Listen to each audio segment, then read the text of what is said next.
मुख़्तियार foundation जो YouTube channel है जो उन ते मां तव्हां सां मुखातिब आहियां। मुख़्तियार शेख साहब पाण हिते वेठा आहिनि जेके मुख़्तियार फाउंडेशन जा रूह रवां आहिनि। इन मुख़्तियार फाउंडेशन में तव्हां ॾिठो हूंदो उन्हनि जी एक्टिविटी मरीज़नि जी जेका हेल्प कंदा आहिनि ऐं ॾाढो सुठो कमु कनि पिया ऐं नौजवान ख़ासि करे हिननि जी टीम में आहिनि जेके यूथ ख़ासि करे अॻिते अचे पई मुख़्तियार फाउंडेशन में वधि खां वधि मेंबर थियनि पिया।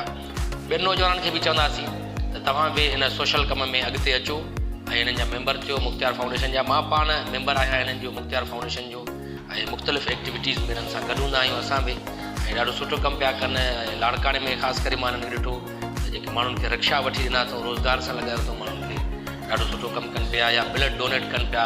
मुख़्तलिफ़ शहरनि में हिननि जी ब्रांचिस बि आहिनि। सो पूरी सिंध में जिते जिते असांखे ॾिठो थो वञे ॿुधो थो वञे उहो त ॿाहिरि मुल्कनि में बि ॾिसनि था असांखे माण्हू जिते जिते सिंधी रहनि था उहे बि वधि खां वधि हिननि सां सहायता कनि ऐं हिननि खे डोनेट कनि त जीअं असांजे जेके सिंधी माण्हू आहिनि जेके वीचारा बेपहुच आहिनि लाचार आहिनि ऐं उन्हनि जी ॿियो को सहारो कोन्हे अलाह खां सवाइ।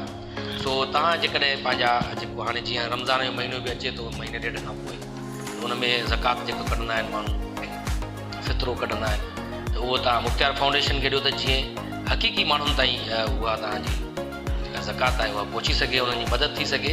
ऐं मुख़्तियार फाउंडेशन मूंखे हाणे ॿुधायो मुख़्तियार शेख साहब त हिननि जी वाहिद इहा ॾाढी सुठी ॻाल्हि आहे त जॾहिं बि कोई हिननि खे अप्रोच कंदो आहे त असांखे हिन शइ जी हेल्प जी ज़रूरत आहे त उन माण्हू जी बाक़ाइदे इंक्वायरी कंदा आहिनि ऐं उन माण्हू ताईं पहुचंदा आहिनि वञी त वाक़ई हीअ नीडी पर्सन आहे या न आहे।